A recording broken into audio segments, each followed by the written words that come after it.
Pessoal, boa tarde. Eu sou o André, tá? Eu sou aluno do S5 e eu faço parte da NEC, que é o Núcleo de Estudos em Clínica Médica. A gente está com um projeto, pessoal, de trazer algumas monitorias de aulas que vocês estão vendo, no caso de endócrino, tá? A Indira, ela já trouxe aula de hipertireoidismo para vocês, tá lá no nosso canal do YouTube. E eu e o Caio ficamos com diabetes. O Caio ficou com fisiopatologia, diagnóstico e classificação. E eu fiquei com diabetes, tratamento e segmento, tá certo? Pessoal, falando um pouco do diabetes, assim, é um assunto que é muito longo. Eu, inclusive, peguei para ver a aula gravada de vocês, deu 1h30, 1h40. Enfim, é muito tempo. Mas eu tentei pegar aqui o que é mais importante, tanto para a vida quanto para a prova. Eu acho que deu para abranger bem os temas, tá? Qualquer coisa, qualquer dúvida, pode mandar aqui no meu WhatsApp, tá certo? Que eu respondo, tirar dúvida. E é isso, vamos começar. Pessoal, a aula ela começa com o caso clínico da dona Janice, que ela tem 51 anos e procura o posto porque está relatando um cansaço crônico e uma cefaleia ocasional.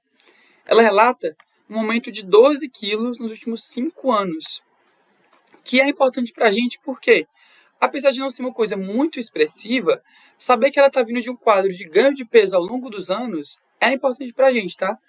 Ela não faz diabetes, ou não faz diabetes só, não faz dieta, ela é sedentária, teve 4 gestações, sendo 3 partos e um aborto.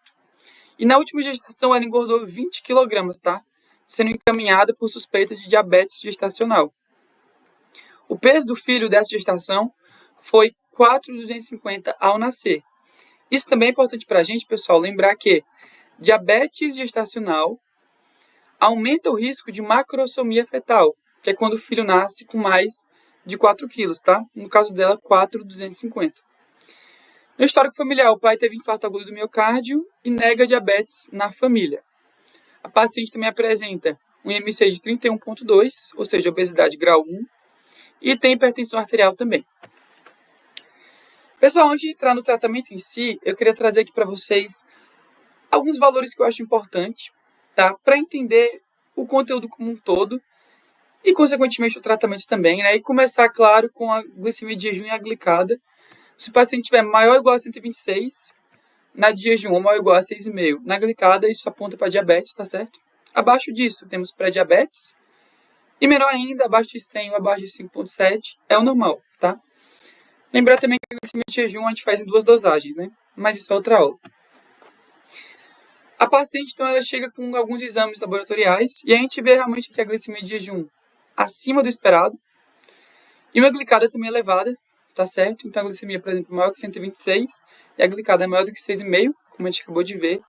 E a paciente também traz exames de colesterol, triglicerídeos, que é muito bom a gente saber, porque sempre que a gente está diante, pessoal, de um quadro de diabetes, a gente tem que avaliar se a paciente ela tem uma síndrome metabólica. Por quê? Porque isso aumenta o risco cardiovascular desse paciente. Então, tem que pedir colesterol. No caso, HDL, né, que vai estar baixo, e o triglicerídeos, que vai estar alto, né, eles são valores, são critérios de síndrome metabólica, né? Mas, enfim. Pessoal, agora em si, por que tratar o diabetes? Em primeiro lugar de tudo, diminui a mortalidade, então tem que tratar. Além disso, reduz complicações e melhora a qualidade de vida da paciente, tá certo? Então tem que tratar diabetes. Quando a gente fala das complicações da diabetes, elas são divididas em agudas e crônicas. As agudas, pessoal, a professora ela nem falou. Ela só deu uma comentada breve assim nas crônicas, então vou falar rapidinho aqui para vocês. Para conseguir correlacionar os temas, né? Elas são divididas em macrovasculares e microvasculares. As macrovasculares são as complicações dos grandes vasos. Então, o paciente vai ter uma doença arterial coronariana, uma doença arterial periférica, uma doença cerebrovascular, enfim, alguma coisa assim. Isso aqui eu coloquei é mais para o chá, tá certo? Lembrar que o rastreio da doença cardiovascular é toda consulta e o perfil lipídico de 3 em 3 meses. Eu coloquei aqui porque, querendo ou não, estava no slide da professora, então, para pesar menos a minha consciência, botei aqui para vocês. Mas lembrar que as macrovasculares, então, são as do grandes vasos, né? Também tem as microvasculares, que são retinopatia diabética, doença renal do diabetes, neuropatia diabética. E o rastreio dessas é anual, tá, pessoal? Rastreio anual. Essas microvasculares, pessoal, eu queria fazer um trato aqui com vocês. Sempre que a gente lembrar de complicação crônica microvascular, ou seja, retinopatia, doença renal, neuropatia, a gente tem que lembrar da hemoglobina glicada, tá certo? Por quê? Porque foram feitos estudos que mostraram que quando a gente mantém uma hemoglobina glicada abaixo de 7%, ou seja, nesse alvo, o risco de complicação crônica microvascular diminui muito. Olha aqui o gráfico. Ó. Mas, importante que isso só serve para as microvasculares, tá? Então, lembrar que microvascular, hemoglobina glicada abaixo de 7% é o alvo que a gente tem que manter, tá certo? Agora, em si, falando de tratamento, que é a parte, enfim, demorada da aula, né? Alteração mais rápida, só para comentar rápido. A gente começa com um tratamento não farmacológico, que seria controle da glicemia, controle da obesidade, proteção cardiorrenal e, além de tudo, MEV, né, em si, que seria a mudança do estilo de vida do paciente, pessoal. O paciente tem que ter um acompanhamento multidisciplinar, psicólogo, nutrição, médico, tem que ter hábitos saudáveis, né? Então a dieta é muito importante. E a atividade física também é extremamente importante, pessoal, porque quando a gente faz atividade física, o nosso músculo, ele puxa a glicose para dentro dele. Então a glicose ela sai do sangue e vai para o músculo, ou seja, diminui a glicemia do paciente, tá? Então é muito importante o paciente fazer uma atividade física e o MEV, ele é recomendado para todos, tá certo? Tratamento farmacológico agora, pessoal. A primeira coisa é a gente avaliar o risco cardiovascular do paciente. Por quê? Coloquei até uma mensagem aqui do slide da professora, tá? Que é recomendado que todos os adultos com DM2 sejam avaliados quanto ao risco cardiovascular, quanto ao IMC, quanto à glicada e quanto à função renal antes de escolher um agente antidiabético, tá? Então a primeira coisa, pessoal, é saber se o paciente ele tem risco cardiovascular baixo/intermediário, alto ou muito alto risco, tá certo? André, eu preciso decorar toda essa tabela? Eu recomendo que não, tá? Não preciso decorar não, eu acho assim muito difícil. Mas assim, eu vou dar uma ideia para vocês aqui de como entender essa tabela. Começando pelo baixo/intermediário risco, pessoal, é aquele paciente que tem abaixo de 50 anos no homem ou 56 na mulher, com menos de 10 anos de DM2 e que não tem fator de risco, não tem complicação. Então, é aquele paciente que tem uma idade baixa e está muito no começo do diabetes ainda, né? Não tem nada de complicação ou fator de risco. Por quê? Porque quando o paciente ele tem 1 a 2 fatores de risco, ele já é classificado como alto risco, tá certo? Então, pessoal, esses são a maioria dos pacientes. É isso que eu quero que vocês lembrem. A maioria dos pacientes, especialmente os que caem nos casos clínicos, eles são alto risco. Por quê? O paciente tiver mais de 50 anos no homem ou 56 na mulher, já é alto risco. Se ele tiver DM2 há mais de 10 anos, é alto risco. Tiver síndrome metabólica, é alto risco. Tiver hipertensão arterial, é alto risco. Então, assim, é muito fácil do paciente com diabetes ele ser classificado aqui no alto risco cardiovascular, tá? Isso é a maioria das questões. Também existe o muito alto risco, que é o quê? Quando o paciente tem 3 ou mais fatores de risco, ou quando ele tem alguma complicação, alguma lesão grave, tá? Então, por exemplo, doença arterial coronariana, AVC isquêmico, neuropatia, revascularização, amputação do membro, enfim. Isso seria um muito alto risco, tá? São condições graves. A maioria é alto risco. Quando a gente traz, por exemplo, para a nossa paciente, eu acho que eu coloquei aqui, ela tem, pessoal, ó, hipertensão arterial, tem síndrome metabólica, ela tem diagnóstico de M2 há mais de 10 anos. Então, assim, a gente vê que ela tem 3 fatores de risco, tá? A professora, ela colocou como sendo alto risco. Porém, pessoal, levando em conta que ela tem tudo isso aqui, eu entendo como sendo muito alto risco, quer dizer, muito alto risco cardiovascular, tá certo? Não sei porque ela colocou como sendo alto risco, né? Porque o paciente tem sim 3 fatores de risco. Mas, enfim, saibam que no slide da professora estava alto risco cardiovascular. Quando a gente estratifica, então, o risco cardiovascular da paciente, a gente define para ela metas do LDL. Se o paciente tiver baixo/intermediário risco, a meta do LDL é abaixo de 100. Se ele tiver alto risco, abaixo de 70. Se ele tiver muito alto risco, é abaixo de 50, a meta do nosso LDL, tá certo? Então, no caso da dona Genice, a meta, no meu ver, seria abaixo de 50, mas a professora botou abaixo de 70, né? Enfim. Pessoal, agora em si, a gente entra nos antidiabéticos. E uma coisa importante, a professora ela colocou que não ia cobrar muito especificamente as coisas, porque a gente vai ter aula de farmaco, né? A gente não, vocês vão ter aula de farmaco. Então, ela vai cobrar as coisas mais gerais e importantes para o tratamento. Que é o quê? Sabe, pessoal, que existem muitos fármacos e que cada um deles age em uma coisa específica. No caso, por exemplo, das sulfonilureias e das meglitinidas, elas agem aumentando a secreção da insulina, tá certo? Ou seja, elas causam uma hiperinsulinemia. A gente já vai discutir isso mais tarde. Temos também os DPP-4, GLP-1, que eles aumentam a secreção de insulina quando a glicemia está alta, tá certo? Isso diferencia eles, então, das sulfas, por exemplo, tá certo? Temos fármacos que agem sem aumentar a secreção da insulina, que são as biguanidas. O que é a biguanida? É a metformina, tá? Ou essas outras aqui também, glifosinas e tal. E tem os antidiabéticos que são combinados, ou seja, o cara ele pega 2 antidiabéticos, combina, para facilitar tomar os fármacos, né? São muitos comprimidos. Então tem os combinados também. Além deles, a gente também tem, pessoal... antes disso eu coloquei também coisas importantes sobre cada um deles. Como eu falei, as sulfas, principalmente, elas causam hiperinsulinemia. E quais são os sintomas de uma insulina elevada no nosso corpo, pessoal? Pessoal, o cara vai ter aumento de peso, vai ter hipoglicemia porque a insulina está colocando a glicose para dentro da célula. Quando a insulina está muito alta, o paciente vai começar a ter muita glicose saindo do sangue. Vai ter hipoglicemia e aumento da pressão arterial também. Os sintomas de um paciente que está usando um fármaco, GLP-1, por exemplo. Muita saciedade. Então, pessoal, isso aqui é importante para um paciente obeso, por exemplo. Quando o paciente é obeso, a gente associa uma metformina com GLP-1, por exemplo. Vou já falar sobre isso. Porque causa saciedade, então ajuda a diminuir o peso, né? E vocês podem observar, pessoal, que eu coloquei aqui os principais desses 3 grupos, né? O que ela mais cobra. No caso, que aumenta a secreção de insulina, seria a sulfa, que causa hiperinsulinemia, que causa aumento da secreção da insulina quando a glicemia está alta. O principal seria o GLP-1, tá? Mas o DPP-4 também é importante.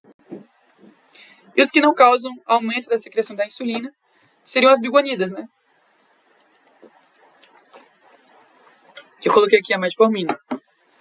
O importante da metformina, pessoal, é lembrar que ela é a primeira escolha em praticamente todos os níveis de tratamento. Só tem um que ela não vai estar muito associada, tá? Que eu vou falar sobre ele, acho que é agora. Vamos ver.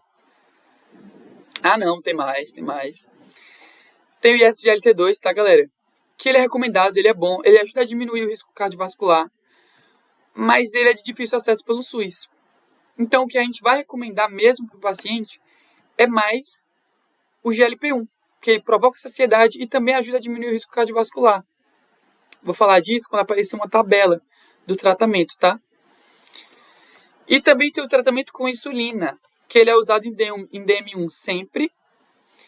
E quando a hemoglobina glicada está maior do que 9 com sintomas na diabetes mellitus tipo 2, tá certo? Eu coloquei aqui um gráfico, um fluxograma das sulfonilureias, né? Ou do ISGLT2, que são os critérios para, enfim, ele poder usar isso pelo SUS, né? Então você vê que é muito difícil, a idade maior de 40 anos com doença cardiovascular estabelecida, o cara já tem uma complicação, ou maior que 55 ou 60, com alto risco de desenvolver. Então é só aí que a pessoa vai poder usar uma ISGLT2, tá? O começo já é mais tardio, que a gente pode aplicar esse fármaco. E a gente chega aqui na tabela que eu queria trazer para vocês, que a professora trouxe na aula, que é o tratamento, o uso do antidiabético a depender da hemoglobina glicada da paciente. Então, se tiver uma glicada entre 6,5 e 7,5, ou seja, relativamente baixo, né, para o paciente com diabetes, o único tratamento vai ser a metformina. Iniciar a metformina só, tá certo? E essas outras coisas aqui, ó, vocês não precisam saber, tá? Ah, se a obesidade associa o GLP-1, isso aqui é realmente importante. Mas o principal para saber é que nesse tratamento inicial é metformina, tá? Quando o paciente ele tem entre 7,5 e 9 da glicada, a gente vai para uma terapia dupla, que aqui ela é recomendada, tá certo? Pode fazer uma terapia tripla, mas ela não é muito considerada aqui, tá? Geralmente recomendada é a terapia dupla, que é o quê? Aqui você faz metformina mais um GLP-1, por exemplo, tá certo? Porque ele ajuda a diminuir o risco cardiovascular. Então, enquanto no primeiro caso você pode associar um GLP-1, aqui não, aqui ele já tem que ser associado, tá? Ou um GLP-1 ou um ISGLT2. Depois vocês peguem essa tabela que ficou meio pequena aqui, mas aqui ele diz, ó, os AD1. O que são os AD1? São os antidiabéticos que eles ajudam a diminuir o risco cardiovascular, tá? Só tem 2 deles aqui, que é a GLP-1 e o ISGLT2. A gente viu que o ISGLT2 é difícil de conseguir. Então, a gente vai dar mais para o paciente mesmo o GLP-1, tá certo? Então, nesse caso, entre 7,5 e 9, a gente dá metformina com o GLP-1. Se o paciente tiver mais do que 9 e sem sintomas, tá? Sem sintomas, geralmente a gente pode ir para uma terapia dupla, mas normalmente pode ir também para uma terapia tripla, tá bom? Que seria 3 antidiabéticos. Show? Além disso, pessoal, quando a hemoglobina glicada está mais do que 9 com sintomas, aí a gente faz a TBI, que é o quê? É a terapia com insulina, tá? Terapia baseada em insulina. Então, paciente com DM2, glicada maior do que 9 com sintomas, polidipsia, poliúria, a gente vê que está muito descompensado, aí a gente pode realmente associar a insulina, tá certo? No caso da dona Janice, ela tem hemoglobina glicada de 8,1, ou seja, ela se enquadra aqui nessa segunda coluna. E a gente vai fazer uma terapia dupla para ela. Metformina com GLP-1 para tratar o diabetes. E lembrando que ela tem hipertensão, a gente pode fazer um antihipertensivo, estatina, tá certo? Mas o principal é esse aqui, ó. É o que geralmente cai, é esse aqui, tá certo? Metformina e GLP-1.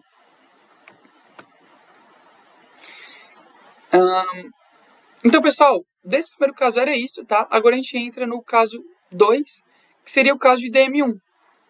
A paciente, então, chamada Júlia, ela vai ter DM1 há 7 anos e vai relatar episódios de sudorese fria, crise de fome à tarde, e já teve 2 episódios de desmaio pela manhã, tá? Ela também relata que, mesmo comendo menos, ela tem acordado com fome à noite, então ela não sabe por que isso está acontecendo, né? E só consegue dormir quando come doces, ou seja, quando eleva, né, a glicemia dela. Ela faz consultas 1 a 2 vezes ao ano e a última glicada foi há 8 meses que deu 8,2, ou seja, está descompensada, né, essa glicada dela. Tem que mudar isso aí. E nega autoajuste de insulina, ocasionalmente esquece de tomar a dose à noite, ou toma após a refeição. Ou seja, pessoal, isso aqui é muito importante. A gente está diante de um paciente que ele não faz o tratamento regular, né? Então você vê que ele é jovem, mas que está muito descompensado. Por quê? Porque não está fazendo o tratamento como deve ser feito, tá? Como é que ela está fazendo o tratamento?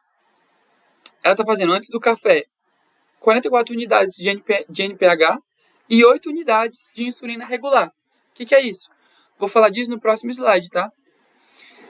E a monitorização glicêmica dela apresentou os seguintes valores. Antes do café da manhã, entre 189 e 314. Antes do almoço, 48, 270. Antes do jantar, 62, 218. Ao deitar, 86 a 215. Então, pessoal, a gente vê que ela está tendo extremos muito grandes, né? Por exemplo, aqui ela está tendo hipoglicemia, 48, antes do almoço e antes do jantar também. Hipoglicemia, pessoal, é quando o paciente ele tem a glicemia abaixo de 70, tá certo? E ao mesmo tempo que tem vezes que ela tem hipoglicemia, tem vezes que ela tem uma hiperglicemia, né? Se não me falha a memória, é maior do que 180, tá certo? Então, ou seja, tá descompensado, o tratamento não tá funcionando para ela. tá certo? No caso, por que isso acontece? Porque ela não está tomando como deve tomar e a gente vai ter que rever isso. Pessoal, tratamento farmacológico do DM1 é insulinoterapia, tá? Então tem que dar insulina para o paciente. O método que a gente faz essa insulina, que a gente faz o tratamento, é um método basal bolus. O que isso significa? Significa isso aqui, ó. Vai ter uma insulina basal acontecendo e um bolo de insulina, ou seja, um pico de insulina acontecendo também. Tá certo? Isso serve para imitar a secreção fisiológica da nossa glicemia. Então, quando a gente come, não está aparecendo aqui a foto, mas era a próxima comida aqui, né? Quando a gente come, tem um estímulo que eleva a glicose no nosso sangue. Ou seja, a insulina ela vai ter que agir para tirar essa glicose. Tem muita glicose, então ela vai ter que ser liberada para botar essa glicose para dentro da célula. Ou seja, vai ter um pico de insulina, tá certo? Então, ela tenta imitar a secreção fisiológica, tá certo? E é um dilema esse tratamento. Por quê? Você vai dar insulina para o paciente, mas vai tentar evitar ao máximo a hipoglicemia dele. Então, não pode dar insulina demais, senão vai ter hipoglicemia, o paciente vai ter uma série de sintomas. Não pode dar de menos, senão vai ficar descompensado e o paciente pode sentir isso. Tá certo? Mas quais são os sintomas de hipoglicemia? Primeiro que é, como eu falei, é nível de glicemia abaixo de 70, que provoca uma deficiência no funcionamento da célula. Como é essa deficiência? Ela se manifesta com sintomas adrenérgicos, taquipneia, sudorese e ou depressão do sistema nervoso central. Então, o paciente vai estar letárgico, pode até estar desacordado, relatar desmaio, como o nosso paciente. E pode se manifestar das duas formas, tá? Isso são sinais de hipoglicemia, que é uma complicação, tá certo? De uma diabetes que está descompensada, que não está sendo tratada direito, tá certo? Isso aqui, pessoal, é muito ruim para o paciente.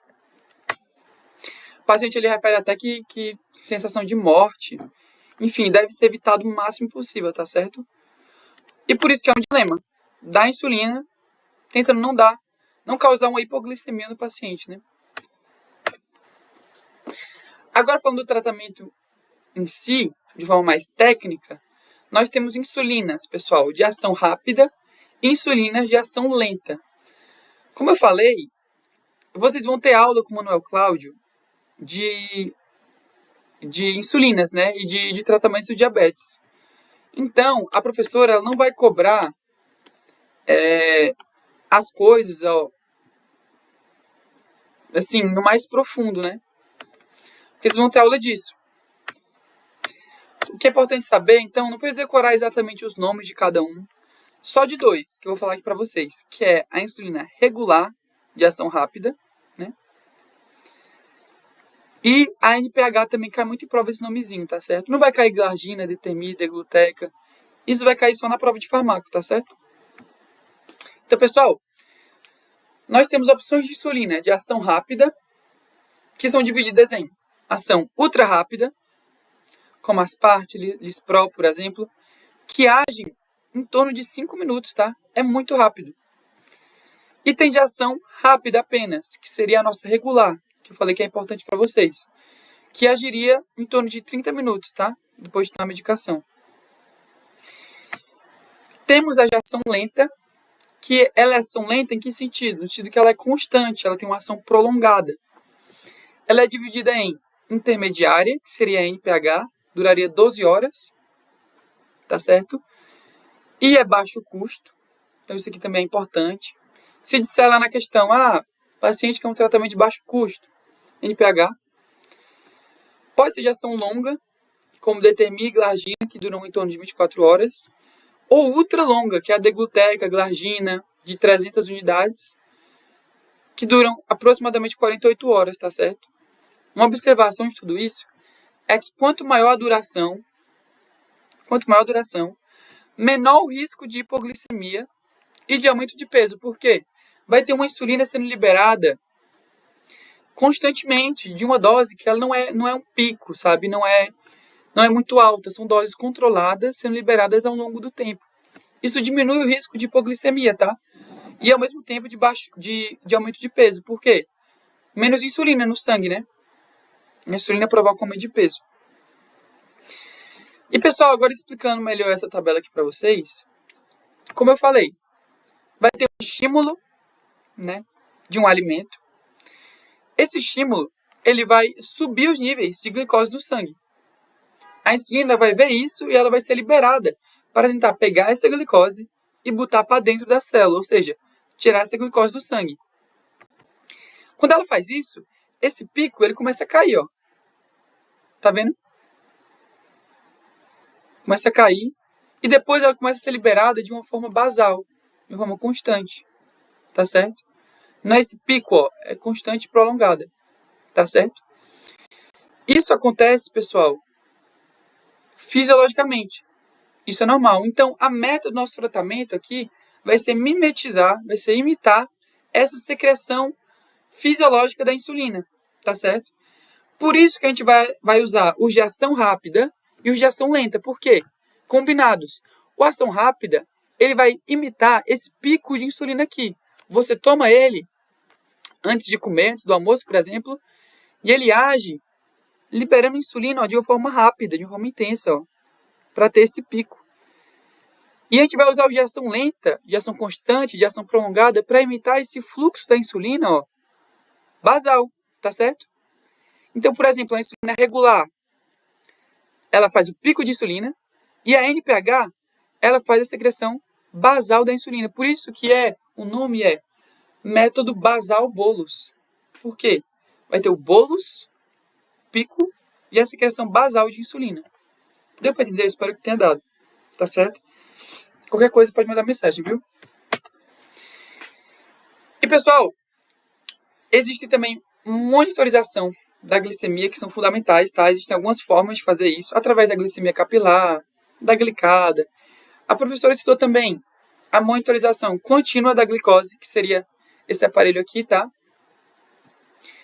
E ele vai mostrar pra gente, ele é bom porque ele mostra o TIR, que é o tempo no alvo do paciente. É o tempo que ele passou com a glicemia, que não foi nem hiperglicemia, nem hipoglicemia. Foi dentro do que a gente quer para ele, tá? Isso é considerado bom quando o paciente consegue manter esse nível maior do que 70% do dia dele, tá certo? Já é muito bom. E assim, tem um aplicativo e tal que mostra aqui gráficos de quanto o paciente ficou dentro, quanto ficou fora, enfim. Qual a meta? Que não carregou, felizmente. Pessoal, tive que pausar a aula rapidinho porque não estava aparecendo as imagens, mas agora tá. Enfim, falamos da monitorização da glicose. Mas afinal, qual é a meta dessa monitorização? Pessoal, assim, o importante, no geral, é só essa primeira coluna e só alguns, tá? Por exemplo, lembrar que a glicada, a meta é abaixo de 7, até por conta das complicações microvasculares que a gente viu, né?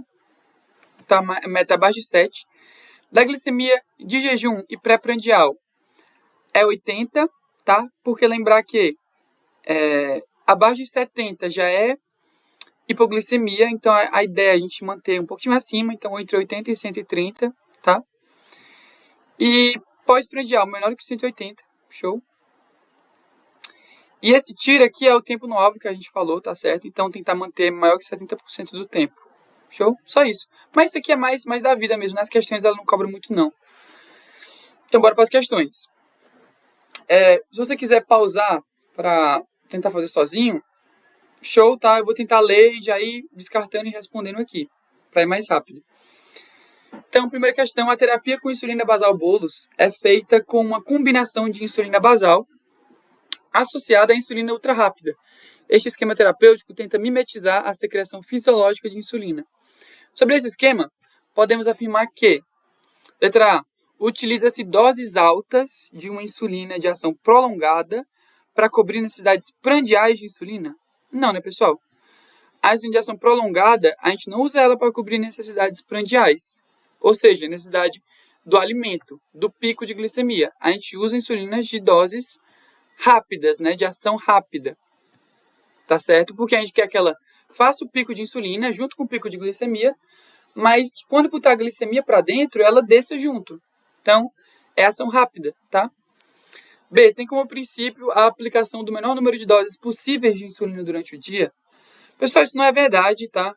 Assim, depende de vários fatores, do preço do medicamento, das quantidades de vezes que o paciente ele pode utilizar, tá certo? Então, porque senão ia dar só uma ultra longa para o paciente aí, a cada 48 horas ia ser ótimo. Mas isso não é um princípio, tá certo? A ideia é você conversar com o paciente e ver como é melhor para ele. Questão de preço e tal, enfim. Letra C. Insulinas com início rápido de ação e de curta duração são mais adequadas para a aplicação do bolus pré-prandial? Perfeito, foi exatamente o que a gente comentou, né? Como a gente tem o pico de glicemia, a gente quer tentar manter esse bolus que acompanha esse bolus, mas que soma rápido também, né? Letra D. O esquema terapêutico é preferencialmente utilizado em pacientes com DM2 recém-diagnosticado? Não. Ele é utilizado sempre no DM1 e no DM2 quando está muito descompensado, quando o paciente está com a glicada maior do que 9 com sintomas, tá? Recém-diagnosticado, a gente começa com o quê? Metformina, né? Lembrando da questão da glicada, tá certo? Depois a gente pode associar um GLP-1, enfim. Esse esquema terapêutico, o paciente deve seguir rigorosamente as doses calculadas pelo médico, não sendo indicado ajustes de doses pré-prandiais, exceto em situações de doenças graves. Pessoal, isso também é errado, tá? Por quê? Acabou que eu nem coloquei no slide, mas para falar agora, que um dos princípios do tratamento é você ensinar para o paciente sobre diabetes, é você educar esse paciente na diabetes. Então, ensinar, assim, na medida do possível, né, dependendo do paciente, sobre como funcionam as doses de insulina, para que serve, para se tiver um alimento, enfim, que ele vai comer muito, ou que ele comeu muito doce, ele saiba, assim, de forma simples, né, ele também não vai mudar o tratamento, como aplicar isso, como se moldar frente a isso, né. Então, a educação do paciente é importante, não precisa seguir, assim, exatamente as doses calculadas pelo médico, é importante, mas se você souber, assim, como calcular, tiver, claro, conversado com o seu médico, isso pode ser feito, tá? Pois é. Letra C, resposta. Francisco, 65 anos, aposentado do Banco do Brasil, recebeu diagnóstico de diabetes 2 recente e procurou um médico para tratar a obesidade. Nos resultados, ele traz glicemia de jejum de 141, ou seja, está elevada, né? Glicada de 8,2 também está elevada. Pessoal, olhou para a glicada? Tentem sempre se lembrar daquela tabela que eu mostrei, que mostra abaixo de 7,5, qual é o tratamento preferencial? Metformina. De 7,5 a 9, qual é? Maior que 9 com sintomas, sem sintomas. Tentem lembrar disso que facilita, tá bom? É por esse motivo que ela coloca a glicada aqui. Tá certo? Pra gente lembrar daquela tabela. Aquele fluxograma, né? E assinale o grupo de medicações que pode ser uma boa escolha para tratar o diabetes. Do Francisco, e perder peso. Então, tratar o diabetes e perder peso. Pessoal, ele quer tratar diabetes e perder peso. A gente vai dar uma sulfa para ele? Não vai, por quê? A sulfa, ela aumenta a liberação de insulina. A gente sabe que a insulina, ela promove o ganho de peso. Então, tem opções melhores, entendem? Do que a sulfa. Não vamos dar sulfa. Assim como na letra E, não vamos dar insulina para ele também não. Exatamente pelo mesmo motivo. Promove ganho de peso, né? Letra B, metformina e inibidores do SGLT2? Com certeza podemos dar. E essa é a resposta correta, tá? Falei aqui. Essa foi a resposta correta. Pessoal, assim, eu não falei na hora sobre essa questão de SGLT2, eu vou até colocar no slide que eu vou enviar para vocês, mas o SGLT2 ele ajuda a perder peso, mas não é tão significativo quanto é o GLP-1. O principal é o GLP-1, tá certo? Mas lembre que o SGLT2 ele ajuda também a perder peso. C vai dar sulfa? Não vai. D, sulfa? Também não vai. Show? Terceira questão, Josefa, 75 anos, aposentada por doença degenerativa, é acompanhada por DM2 há 10 anos, ou seja, aqui ela já é alto risco, né? Associada a insuficiência coronariana e AVC, ou seja, ela é muito alto risco, ela tem complicações graves aqui, né? Visando minimizar o risco de hipoglicemias, quais medicamentos estariam mais indicados para essa paciente?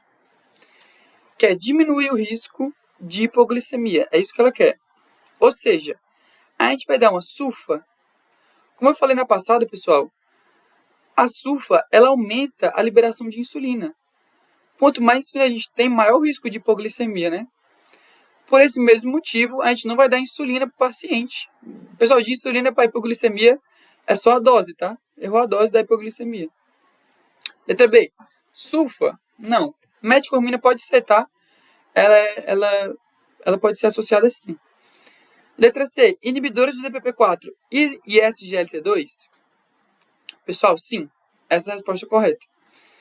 Porque vocês vão lembrar que o DPP-4, assim como o GLP-1, ele age promovendo a liberação da insulina quando a glicemia está alta. Ou seja, quando a glicemia está alta, a insulina é liberada, essa insulina pega a glicose, bota no músculo e show. Diminui o risco de hipoglicemia, ao contrário da sulfa que libera normalmente, sabe? Inibidores do SGLT2 também está certo, pessoal. Por quê? O SGLT2 ele melhora o risco cardiovascular, ele ajuda a diminuir o peso, e ele não está associado, tá, a risco de hipoglicemia. Não está associado. Esquema terapêutico com insulinas, não vai dar insulina, até porque, como eu falei, insulina para hipoglicemia é só a dose,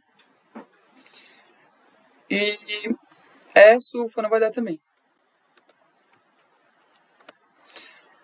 Próxima, Alice, 23 anos, possui diabetes tipo 1, tratada com análogos da insulina, de ação longa, Lantus, pela manhã e à noite, e de ação rápida, Lispro, antes do café e antes do almoço. Vocês percebem como ela até cita os nomes, mas ela já disse se é de ação longa ou se é de ação rápida. Então, tu não vai decorar o que é o quê? O nome do medicamento. Para essa aula, não. Para de farmaco, sim. Tá? Lembre de lembrar só do regular, que às vezes ela cita só como regular, e do NPH, que aparece nas questões como NPH só, tá? Mas é de ação longa. Então, refere que, após ter iniciado a academia, à noite não tem dormido bem, apresentando episódios frequentes de despertares com suor frio, taquicardia e crise de fome de madrugada, que só melhoram quando come. Porém, suas glicemias estão elevadas pela manhã. Entre as opções, qual a melhor orientação para a Alice? Então, pessoal, está diante de um paciente com DM1, que faz uso de uma insulina de ação longa, um análogo, né, de ação longa e um de ação rápida, o que é bom, isso está certo. Porém, qual o detalhe? Lembra que eu falei na aula que a academia, a atividade física, ela puxa a glicose para o músculo? Como ela está fazendo isso de noite, o que ela está tomando de insulina, de análogo da insulina de noite, está sendo além do necessário, entende? Porque a academia agora está ajudando a transportar essa glicose para o músculo. Então, como está fazendo academia e tomando uma dose além do necessário, por conta da academia, né, de insulina, ela vai estar muita glicose saindo do sangue. O que ela vai ter? Sintomas, de hipoglicemia, suor frio, taquicardia, tá certo? E como ela está muito hipoglicêmica, ela vai ter crise de fome à noite, vai acordar de noite querendo comer, e esses sentimentos vão melhorar quando ela come, obviamente. Porém, quando ela come, ela já não está tomando mais a insulina antes de uma alimentação. Ela está comendo além do esperado, além do horário esperado.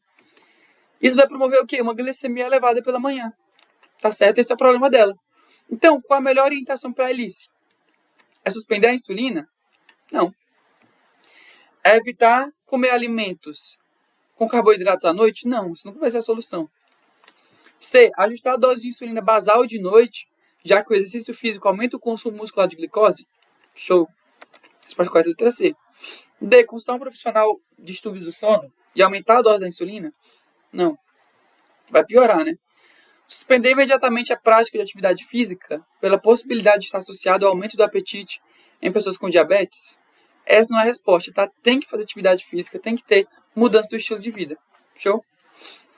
Última questão, eu acho. É a última questão. Augusto procurou o ambulatório de endocrinologia por diagnóstico de diabetes tipo 1 há 15 dias. quando apresentou perda importante de peso, poliúria e polidipsia, ou seja, tem DM1 e tem sintomas, né? Vem usando insulina NPH, tá vendo aqui, que é de ação longa, lembra?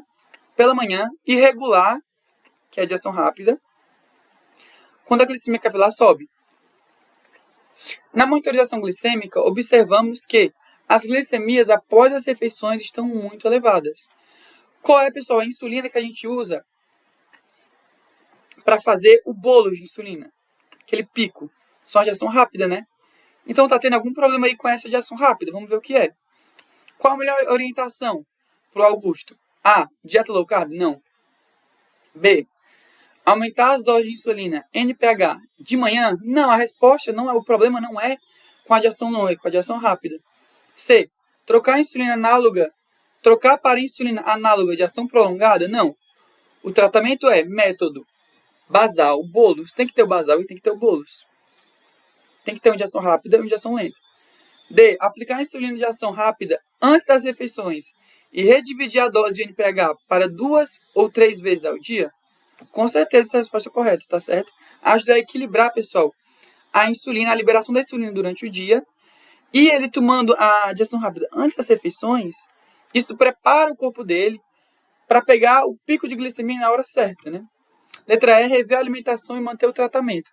Pois como o paciente apresenta diagnóstico recente, não é indicado o controle intensivo. Errado, né, pessoal? Tem que rever esse tratamento porque não está certo. Beleza? Pessoal, é isso, viu? Muito obrigado, tá bom? Essa foi algo que é dúvida, como eu falei. Pode mandar mensagem, tá aqui o meu número, viu? E é isso. Muito obrigado.